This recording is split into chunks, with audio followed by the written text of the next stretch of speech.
right, I think we're live. Hey guys, we are here this morning. Ooh, okay, hold on a second.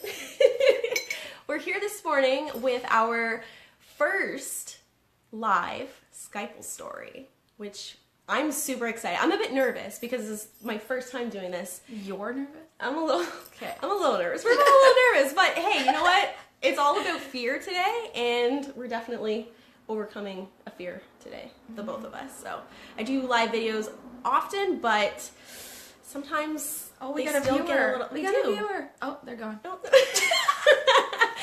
Anyways, hey guys, if anyone's popping on, say hello, tell us who you are, because we can't really see anything just yet, but just say hello. So today we are here at Sherry Brown's home. I've come to her to share her story today about how fear can fuel you. So we're gonna kind of like just give a minute for people to jump on, and then we're gonna get started. So one of the questions that I actually had for everyone who may be watching is how many of you struggle with fears? Just comment yes. Leave it in the comments. Just comment yes if you are someone who struggles with fears. I know for myself personally, I mean, as today, kind of was a little bit nervous having to do a live story today, and so there's definitely fears that I struggle with as well. Anyways, if you're here and you're watching, say hello, let us know that you're here. And anyways, so we will get this started. I'm super excited. Thank you so much, Excited Sherry. too. Thanks for having me. I was so surprised that she actually agreed to. I definitely didn't want to do that. And sharing live too, because there's something about being live. This is so nerve-wracking. Right? This morning I woke up with this awful, you guys probably have this sickness going around in your houses, and oh yeah, it's it's like all my kids are like coughing up those dirty germs in my face, and so I woke up with this, excuse my voice. Oh, but you're all good. You're all good. You I'm get some having coffee my Baileys with our cupcake. Anybody knows me. Months. I can't go out without my coffee and my Baileys every single day. So yeah. All right, so let's get started. Yeah. All right, so anyone who's watching, I know that there's some women in the group who know you, Sherry, but there's a lot of women out there who don't know you. So why don't we start off with getting you to tell us a little bit about yourself? Well, I'm Sherry, and I am not originally from here. I'm from a beautiful little island. It's pretty much a dot on the map. It's called Barbados, and yes, Rihanna's there, and she's my friend. No, not really, I wish. Anyway, I'm from Barbados, and my parents are originally from India. When they were my mom was probably like 19, I think it was. She got married, an arranged marriage, and that's my culture is, very much into arranged marriages, and so they found each other, and my dad found a job in Barbados, and he moved there. And when he moved there, my mom had myself and my sister, and we pretty much grew up there our whole lives. We didn't know anything else. I didn't know much about India. I didn't know much about the language or anything, because my parents only talked to us in English. But I did know little things about it. And anyway, growing up in the country where, there's beaches, and there's everything's like so like tropical and whatever. You think that it would be really easy, but life is not easy anywhere you are, and everyone says the grass is always greener on the other side, and it's really, really not.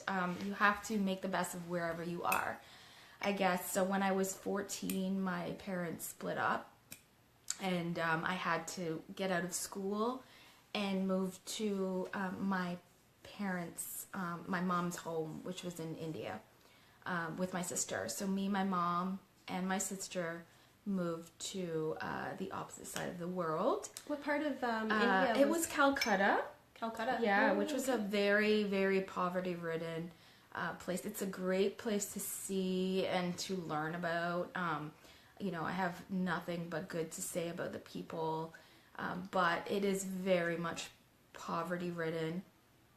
And, getting there was like a major culture shock, I would say, and pollution too. It's like you think that, we look at our place now and it's like we complain a lot about it and everything, but if you go to a totally different part of the world, you open your eyes to much more than, what you've seen before.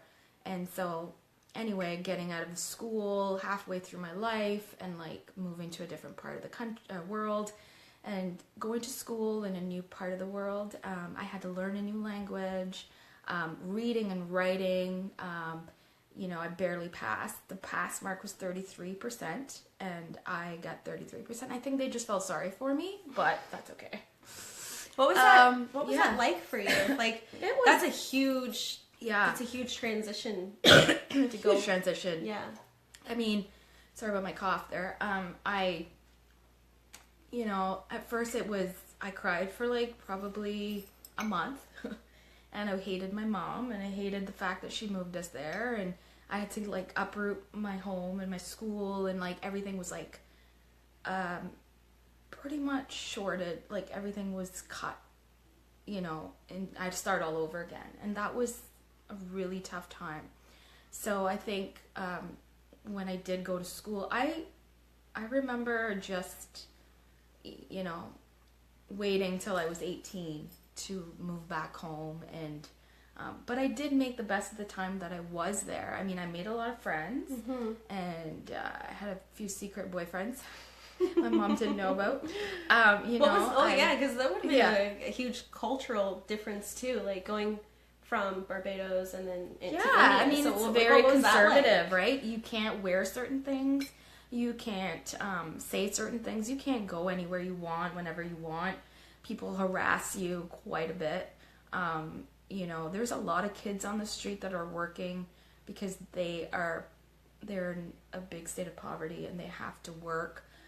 There's a lot of homeless people that are arms and limbs cut off and they're just on the side of the road. And it's very corrupted, like the government is corrupted and everything is corrupted about it. But that being said, it is a beautiful country. It's just very corrupted and, it's something that I think everybody in this world should experience to feel, gratitude for what you have. And I certainly did feel gratitude for what I had, but I didn't know what I had at the time. So moving to that part of the world helped me realize that I was lucky and I took it for granted and, I didn't make the best of it and I felt sorry for myself a lot and, So do you feel like that, knowing that and experiencing that, you've carried that with you to this day? Absolutely. In terms of how you look at the world? Yeah. I like I said, I made the best that I could of it. Right. I didn't succeed fully in it because, like I said, I got 33%. I mean, I think the teacher did feel very sorry for me, and people laughed at me when I talked. Like, it was not. Right, because you would have been speaking in a completely different language. I did, yeah. And writing too. Like, it was hard, very hard. I just remember I used to walk down the street to a church. And I would just sit there and light candles and pray that something would come along that would be good. And I had hope that my life would change in a good sense. And I knew that one day I would go back and I would be okay. And how do you feel about that now, looking back on it? So, no, I don't regret anything. I'm glad I had the experience. I'm glad that it opened my eyes to a lot of things that, people don't get to see. And if you do get a chance to see, you should. And, I don't regret it. I'm not mad at my mom. I'm not mad at anybody for it. It's shaped me a little bit. It's made me tougher, stronger, and more grateful. So, yeah. That's amazing. Yeah. So, what would be the biggest life lesson? And I know that kind of all ties in with fear, right? But, what's the biggest life lesson that you've learned? through all this is that, you know, fear is something that we all have, and I know many of you out there are feeling that when you go into like a new phase in your life or a new relationship or whatever it is. It's fear that you know, it's scary, but you shouldn't let it scare you. You should let it fuel you into growing into something that you aspire to be. I feel like if I didn't have all those experiences, I don't think I would be here today, to be honest, because I would have finished school in Barbados. Right. I would have maybe become a doctor because I wanted to be a doctor, but everything shifted. Right. My whole life shifted because of that one move. Going to India. Yeah. So can you kind of walk us through what happened after you spent your teenage years in India, and then you went back to Barbados before coming to Canada. So can you kind of share a little bit about what that looked like in leading to now? Because now you're running 2 businesses, you have a family, you're married, you know, and you're following your passions, and which is amazing. So I think, can you share a little bit about like how you got to now? Yeah, so when I went back, when I was 18, I told my mom I'm going back home, and I'm talking like Whitley, and that's why we're friends. Anyway, so I went back to Barbados, and it was a total shift. Like, I went back to a life I didn't know. You know, like it wasn't like I was going back to a place that I was just gonna start where I left off. I had no education. I had no friends. I did have a few friends that I'd known back in the day, and we still kept in touch, kind of. And anyway, we did get back in touch. And they did not know me. I was a totally different person. I had the Indian accent. I had a Leonardo DiCaprio shirt on. I don't know why. He was cool back then. And it was like lime green, by the way. Not a good look. I remember my friend, she like dropped off a bag of like clothes. Artie, if you're listening. And she's like, here, take these bags of clothes and, you know, start looking better. So then, that's what friends are for, right? Yeah, oh my god, like I would rather that than be laughed at. So right. it was not a good look for me. I was just, even then, like with the new clothes that she gave me, looking back, it's still not a good look. Like the all the trends, bell-bottom right? jeans. Yeah. So anyway, so when you went back, so when I went back, it was like, okay, so now what do I do? I have no education. I have no school. Like, I can't go back to school. I'm like 18. What do I do? Like, are people going to actually look at me seriously? So I said, well, I'm ambitious, but I don't know what I want to do. So I ended up working in retail a lot. I worked for my dad. He has a business there. So I worked with him, and it was, it was fun. And it wasn't what I wanted to do, though. Like, it wasn't, I didn't see myself doing that. I wanted to be my own boss. I couldn't work for anybody. I didn't want people telling me what to do. I wanted control over my own destiny and my own, I wanted to be able to do it on my own, and I just didn't know where to start. And I know there's some viewers that are watching right now, and just for like a show of, I don't know, just comment yes, but how many of you have felt that feeling of like having to be your own boss, having to be in control of your own destiny? Like, just comment I in the comments if you've ever felt that way, because I feel like so many of us do feel that way. And fear is a huge piece that holds us back from that, right? So anyways, it's interesting. So at the age of 18, that's how you felt, like you knew you wanted to be your own boss. And I mean, I was still not an adult by any means. Like, I was rebellious. And my dad would he didn't know what to do with me. I would just go out till 5 o'clock in the morning. He did, over there, the nightclubs stay open till 5 in the morning. Oh, wow. So it was it was okay, let's take advantage of this. Trip to Barbados? So, actually I'm going soon. I mean, I didn't know what I wanted to do until I realized that I did not want to work for anyone anymore.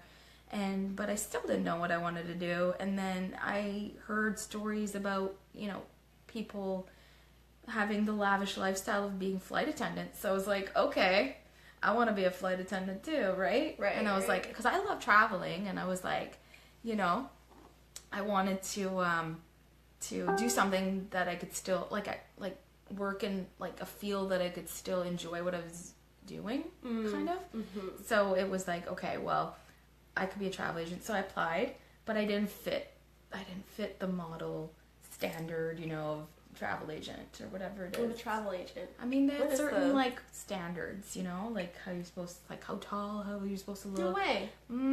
Yeah.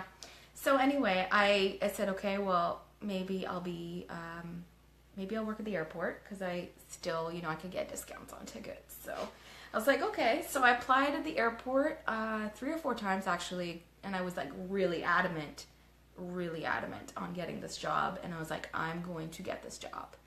And eventually they did call me, and I did get the job. And it was a great job, and I loved it, and I loved meeting all the celebrities that would like one I met was Bryan Adams. I keep telling you. Oh yeah. He actually sang to me, which was amazing. Nice. But anyway, you know, I'm not. After about 2.5 years or so in that industry, I kind of like, I said I still loved it, but I wanted to change, and so I asked my dad if I could move to Canada to study travel. So I ended up moving here to study travel and tourism in Fredericton, and then from Fredericton I moved to Moncton to study more. So when I did that, it was, you know, a total game changer, because I came here in the middle of winter. Oh gosh. Yeah. Which would have been like your first time ever experiencing? My first time. Yeah. How was that? I don't know. I can feel my face.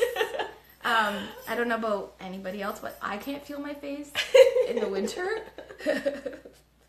And my nose was like dripping and everything. And, you know, my sister luckily was here at the time. Like, she studied here too. Okay. So we kind of moved in together, which was nice to have somebody. Yeah, definitely. And then because I had to transfer to Moncton, I didn't have her anymore, but she moved away to Ontario, and I had to like build a life for myself here. And I was still on a student permit, so you know, being on a student visa, you don't know what the future holds. Like, you don't know if you're going to end up staying here or taking what you learn here and going back home and applying it. And, you know, being in the travel industry, it was like, okay, now what do I do next? Like, am I going to go back to my same job I had, or am I going to, like, stay here? Anyway, as fate would have it, I met my husband. And then we kind of worked our way around, like, you know, we bought a house, and I ended up getting permanent residency here. It was a lot of work. It wasn't just like, oh yeah, I'm just gonna stay in Canada and we're gonna live happily ever after. You know, pretty much. There was a lot of stuff that you have to go through to live in this country, right? And which is fair, which is good. Yeah. So you came to Canada. That's how you got to Canada. How'd you get into cakes? Because you own Piece of Cake. And now you are pursuing a passion of photography with Sweet Shots Photography, which is amazing. I just jump around. So you have an idea, because each one of these, and I've had the pleasure of like getting to know you personally, and we've become really close.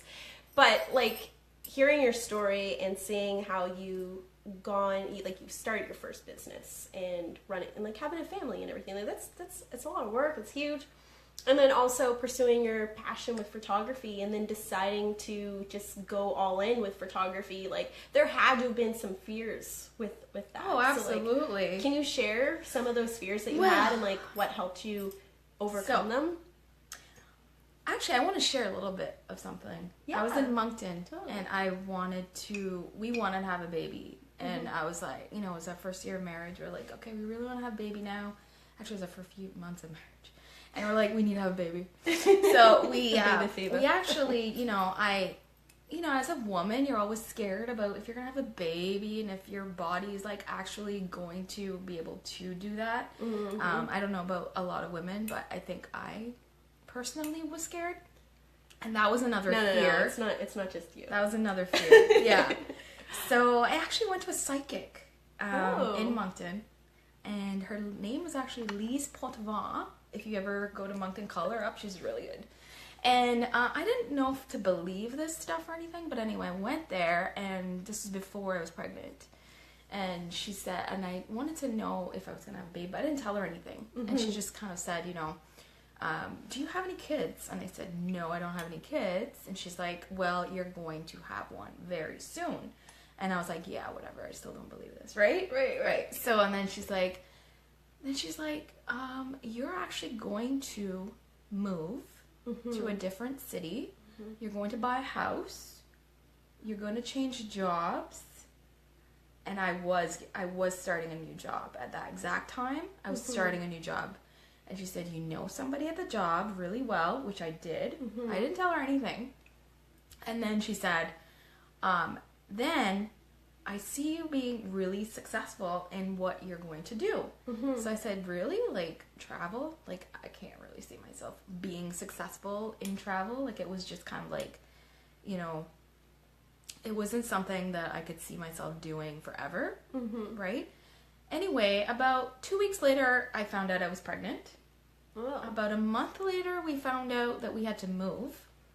Which was all all at once. All and we had to buy a new house in Quispam or St. John. And we did that, and then I was like, okay, what am I going to do now? Right? Because I'm pregnant. I don't have a job in Moncton anymore. I didn't really like it anymore. And I said, okay, what am I going to do? So a friend of mine actually took me to a class in Michael's. We did a course in like cake decorating. Oh, right, and it was just like, it wasn't something that I was like looking to do. But I do remember asking the girl who made my wedding cake how she got into it. So I knew I was a little bit of interest there, but I didn't know to what extent. Right. So it's kind of like, if you're interested in something, pay attention to it. Because I feel like if you are interested in something, it could turn into something. Ooh, write that down, ladies. Right? Yeah. If you have a feeling that you're interested in something, try it. Yeah. That's so true. Because you know what? I had something like that the other day, and I was just talking to you about it this morning. It was like an opportunity that I had. Right. That I almost passed down. And now yes, it's like leading me into a path of like where I really want to be. So right. So say yes. Say yes to every opportunity. No matter what. I see some people are, AJ's on. Hey, AJ, how's it going? Yeah, so when I moved here, I said, okay, well, I don't know what to do, so I just started playing cakes, like, at home. And, like, I would make it for, like, family members and stuff, and they were like, oh, this is so good. It looked good, okay? Didn't taste good. Okay, I didn't bake ever. When I was young, I almost burned the house down one time. Oh boy. And it was really bad. Oh boy. I actually had to leave the house, like, coughing, and then I went in and threw a bucket of water on something. Anyway, I didn't know how to bake. Anyway, I had to teach myself how to bake. And so I was like, you know, online, like, every second, and I get very consumed with education and learning and being the best at at my craft. So I was like, online every day for hours, practicing in the kitchen, in this little kitchen behind me. And my little, you know, baby, he was like a year at the time, my first one. And he was like, you know, mommy, mommy, mommy. And I was just like, this is so hard. Right? And then, you know, I would make cakes for people and they would love it. And, you know, I got a lot of criticism or whatever. And it was like, but it taught me. It taught me to get better. So I took that criticism and I fueled it into something better. So I learned and learned and learned until one day I realized I can't not do this anymore. I need to be doing this. Right? And then I was doing it from home for about 2 years before someone ratted on me. Oh my. I said, you're not supposed to make it from your house because supposed to have a license and do it the right way and blah blah blah. Right. So I had the health inspector at my door, and he said, you can't do this. I said, I'm not stopping. Right. So I said to my husband, I can't not do this. Like, I have to do it no matter what. Yeah. And that's when we opened the bakery. Oh. Right. So what were like Stem some of from the fears that you were feeling but then? Because I mean, opening a bakery So versus much. doing it in your house is a huge, Yeah. like that's a huge move, right? So like, what were Yeah. some of the fears that you felt? I mean, the whole business aspect of it, I didn't know anything. Right. About business? No, nothing. Like, I didn't know anything about, like, how to open your own business or your own shop, or like, will it succeed? Will people even walk into your shop? Like, how much money do you have to make rent? I was like, I had to sell like 40 cupcakes to actually to be able to pay rent, right? So 40 cupcakes a day. Plus, you have, on top of that, the amount of, like, stuff that you have, right? That you have to spend on is quite, you know, it's something that was overwhelming, but I had so much support, and I don't think I would have been able to do it without the right amount of support, Right. and the right people pushing me. And that's another thing, like, I weeded out all the negative people and, like, kept in all the people that wanted me to succeed. So important. And, like, that's important, because the moment people tell you can't do anything is when your thoughts start. You start thinking, oh yeah, I can't do this, I'm not gonna be able to do this, and then you don't do it. So stop, like, take out all those negative Nancy's, and start pluck them out of your and life. keep the people that are going to want you to succeed, right? Right. So do you feel like Yeah. that was what helped you, you know, persevere and open up the bakery and to be in business? Because you were you've been really successful with Piece of Cake. Extremely successful I mean, with it.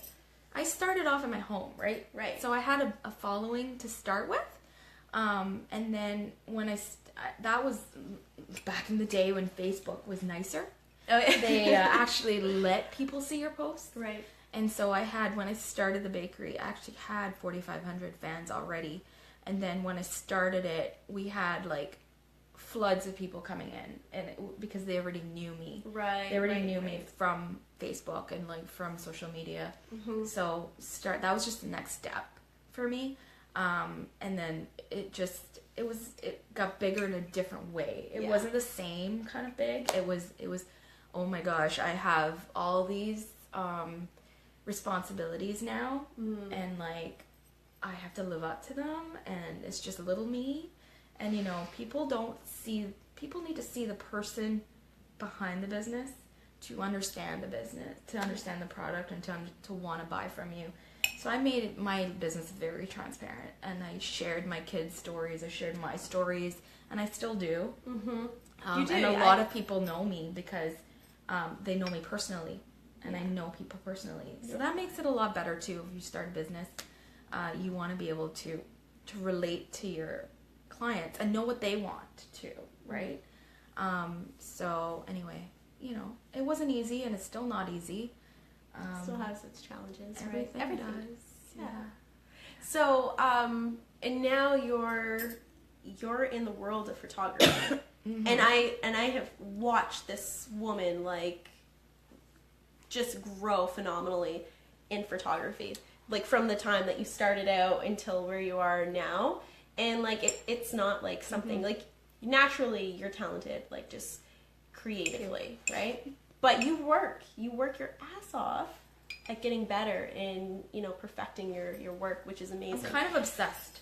A little, but I'm obsessed. that's okay. Like you follow your passion. So okay, so what would be like your biggest piece of advice to anyone who struggles with like allowing fear to hold them back from pursuing something? You know what? First, you need to find what it is that you want to do. And finding it doesn't mean going out and saying, okay, this is making a lot of money, so I'm going to do this. Like, it's not about that. It's not about money. I'm not money driven. I'm passion driven. So when I started the cake business, or the travel thing, it was because I was passionate about travel. Right. When I started the cake, it was because I was passionate about the art of decorating cakes. When I started photography, it was because I always knew I loved photography, but I never really had the opportunity to plunge into it as much as I have. And I take every opportunity given to me as like a sign. So if somebody says, hey, you want to do a cake class? And if I have a slightest bit of interest, I'll do it. Because you never know what could come out of it, right? If you need to do things that expand your knowledge and your education and you know, make you better, and you can find something that you're passionate about by doing that. And I'm not a person who likes to sit behind a computer and like accounts. Like some people are like accountants and they love that kind of stuff. I'm not that kind of person. I'm more artistic. I like to keep myself challenged and busy and doing that kind of thing. So being in the photography thing now was really it was scary, but it was exciting. Yeah. Because I always knew I liked photography. I would take pictures of my kids. I'd take pictures of my cakes. I would spend countless hours on the internet looking at how to take better pictures, you know, by getting out of that auto mode on your cameras. And the only reason I could do that is because I was passionate about it and I wanted to succeed in it. And I think that's important. Like, I couldn't sit there and do accounts for like hours because I'm not passionate about it. Right. So that's the thing, right? Right. So yes, it's a mix of fear, but also a mix of passion. Passion and fear go hand in hand. If you don't have that fear, then you're not going to be able to grow. Right. You know, you need to like nip that fear in the bud, do it, and see what comes of it, and let it surprise you, because you never know what could happen. It's so true. Right? It's so true. I mean, I remember Whitley telling me 2 years ago. I think it was 2 years ago. Almost 2 years ago. Babies were little. Yeah. She said, you know, we were at Java Moose, and we went outside. I'm going to talk about you a little bit. And we went outside, and she goes, I think I want to help women. And I was like, okay. I didn't know she had this in the back of her head that she wanted to do something, but she didn't know how to do it. And so just take that next step, I think, and like push towards it. Like I said, you never know what could come of it, and don't let anybody tell you can't do it, and don't compare yourself to others. That's the wrong thing to do. Because the minute you start comparing is when you start getting in your own head, and you just stop what you're doing. It's so true. Yeah. So true. Yeah. Yeah. It's so funny that you said that too, because like it's been almost 2 years since Skype was started, and I literally I told you about this idea. Yeah. Sometimes I forget about that. I was like, yeah, whatever. Like, thanks, girl. You can help me. I'm a woman. Yeah, but it's so true. Like, you just go with something. But you had a vision in your head, and you kind of like, you had your own vision. I can't understand your vision unless you... No one's ever going to truly understand your vision, I don't think. No. Like, they can understand it to a certain degree. Right, but it's almost like you have to make it happen for yourself, as opposed to like looking to others to make it happen for you. There was this quote that I found, and it was like, don't ask for directions for someone who's never been there before. Yeah. Isn't that a good one? Exactly. Right? So it's just like, you have to like pave your own path and let it be fueled by passion, and let your fear fuel that along the way too, right? Yeah. But I also think like what we talk about a lot is surrender. Surrendering to life and what life brings you. So if you just stop and listen to what life is bringing you, an opportunity may come up. Yeah. So if you're continuously looking for something and you're just not getting there, I think the problem is you're looking too hard. You're looking way too hard. You're not looking within, you're looking out, and you're looking at other people, and you're comparing yourself. Oh, this person's like so successful in what they're doing, but their passion might not be your passion. And the way they got there is not the same way you'll get there. So I think just surrendering yourself to the opportunities that come up and listening to that is so important, because I didn't know I was going to be a photographer until a little over a year ago. And it's only been over a year. But I've studied and studied and studied, and I never stopped learning. And even now, like, I'm no expert at anything, not even in cakes. I'm not even in, life, whatever it is. I learn constantly. Right. And I love learning. I love love learning from people like you guys, and people that can teach me something, and that's really important to take that through your journey and your business. So awesome. Yeah. Well, thank you so much for doing this. This was this is a breeze. When you think about it, I was like the Baileys. We had some bloopers before my this. palms were She all had my sweaty. And, It's like, oh yeah. This is Bailey's with this cough. So why don't we open up just a few minutes? If you guys have any questions at all for Sherry or myself, feel free to ask away, because I told Sherry that we would leave a little bit of time for a short Q&A for people to jump on. So we have the trusty laptop over here. I'm just going to jump on so that I can see your guys' comments or questions come up. Let's see here. You've had some really great things to share, Sherry. Thank you. Sherry. Oh my goodness. It's weird. I can That's see not myself live right now. Oh, that's weird. As I'm looking over here. All right, so the joys of technology. Let's see. You are evolving. Sherry. Oh, thank you. That's so nice. I wish I had nails, but I don't. I bite a lot. Any tips for me on how not to bite my nails? Okay, let's see if I can pull up these comments. All right. I feel like we need a person who can actually read out comments and stuff, because I saw AJ, I saw Stacy, and I saw Christina, and I saw Aaron all commenting, but I couldn't read them out because of course we're sitting here chit-chatting back and forth, and I don't think that I can go. Facebook won't let me go back into some of these comments, but anyways, I guess we could always jump down and answer them later on. But AJ says, thank you. AJ, it's so motivational to hear your story and the things you've learned. Thanks, AJ. Yeah. I know, she inspires me every day. And you encourage me. You're so supportive. It's so true. When you have friends, when you have people to surround yourself with who are positive and who lift you up, it puts you in a whole other space. And we only became really close. Our babies when we were pregnant at the same time. Our babies are a week apart. Yeah. And the only reason we got together is because of our babies. Right. And that's destiny right there. If your babies can make you be close, right? Then how did you meet your friends? Right. You probably had a common interest or something that made you learn more about each other, and I think now it's we actually are best friends, and I call her my soul friend. We're soul friends. We're soul friends. Yeah, we are. Stacy says, I'm so empowered because everything she said, I think and feel. Thank you. Stacy, she's got some amazing things too. All right, so I guess no questions. No questions? No questions. But lots of love. We'll take it. Lots of love. Yeah, See, we'll take that Thanks love. for sharing your story. Thank you. Absolutely. Supportive friends are amazing. Such blessings. It is. You need to go get that supportive friend. Get rid of those ones that don't.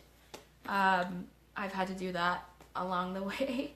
So, there's people that are not going to want you to succeed, and they're going to be, either jealous or ego thing, it's we all need to support each other. Absolutely. And, be happy for each other and all. Nobody's better than anybody else. And my experience doesn't make me better than anyone else. So, yeah. What? Oh, Jen. Okay, so what advice would you give to someone who knows what they want to do, but doesn't know how to go about all of the steps necessary to start a business? Well, I think you can answer that one. Let's see. Let's go back for a sec. What advice would you give to someone who knows what they want, but doesn't necessarily know how to go about the steps necessary to start a business? It's a really good question. It is such a good question. I think finding the resources, finding the people that can help you get there, because you can't do it on your own. It's not something that you can just build overnight on your own, right? You need that motivation. You need people to help you build your vision. So I think asking for help first and asking for resources is a big one, and Whitley over here can totally help with that. So Absolutely. Yeah. And Jen, another thing too, like I'll build on that too because I feel like Skyple would not be where it is today had it not been for all the amazing women who believed in the vision of Skyple and who have contributed and continuously support it. So even though it's like, sure, I'm here every single day and I'm showing up and I'm providing this space for women to grow and to connect with others, but you know what? It wouldn't work if others weren't showing up in making that happen, because all the women who are part of it help contribute to its growth, right? So like what Sherry is saying is like going out and finding people who will support your vision, and then also like surrounding yourself around people who are going to encourage you and help you like through that journey, because entrepreneurship, it is like the most rewarding, but also the most like challenging path that you'll ever go down. But it's so worth it too, right? But it's such a good question, because I feel like a lot of women kind of stumble with that too. Yeah, I mean, it's scary. Like I said, it's scary. Everything is scary. Like, you don't know the unknown, right? But you're not alone, though. That's but just yeah, it. You're not nobody's alone. like, oh yeah, I'm gonna like start this business up and I know everything there is to know about it and I'm gonna make millions of dollars overnight. Like, no.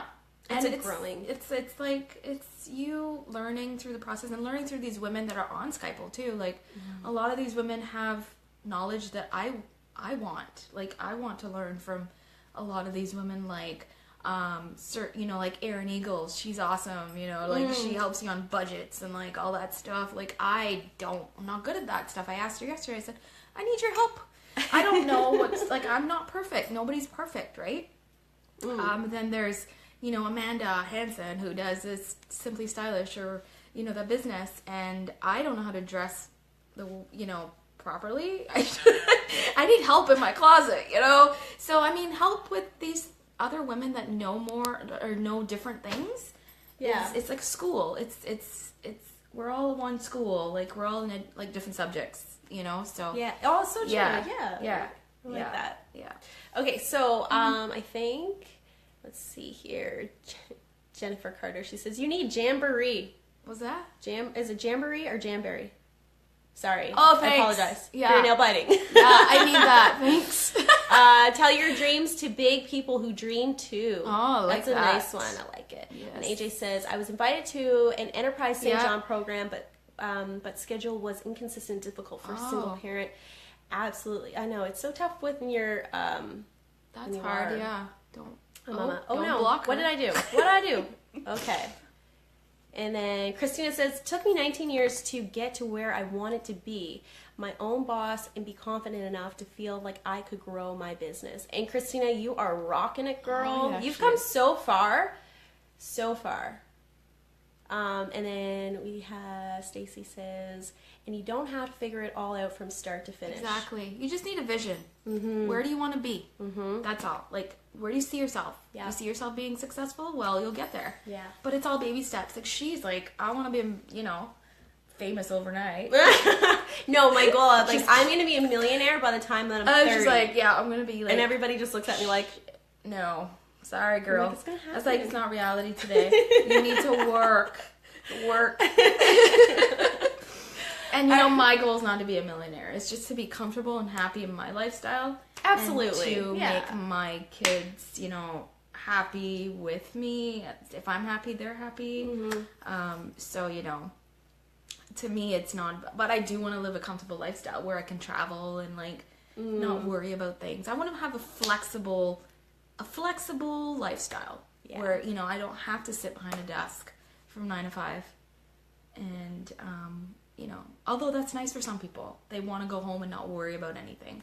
But when you're a boss, you have to worry constantly about things and, things to do. And you're working at like 11 o'clock at night sometimes. So true. So it's like, which way do you want to go? So true. Yeah. And I just saw Jen had commented. She said, thanks, ladies. It's hubby who has the biz idea, but the advice definitely applies.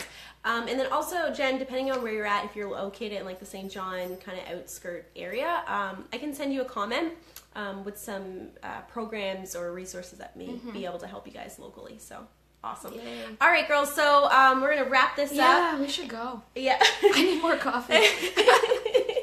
Thank you guys so much for tuning in. I hope that you guys got some value from this story, I should say. This was fun. Yeah. I like this. Thank yeah. you. So also, if you're watching this on a scale of 1 to 10, I want you guys to comment how much value and how much you liked watching this Skype story via live. All right. So comment on a scale of 1 to 10, how much did you enjoy watching this Skype story via live? All right, girls. Much love. Bye. Mwah.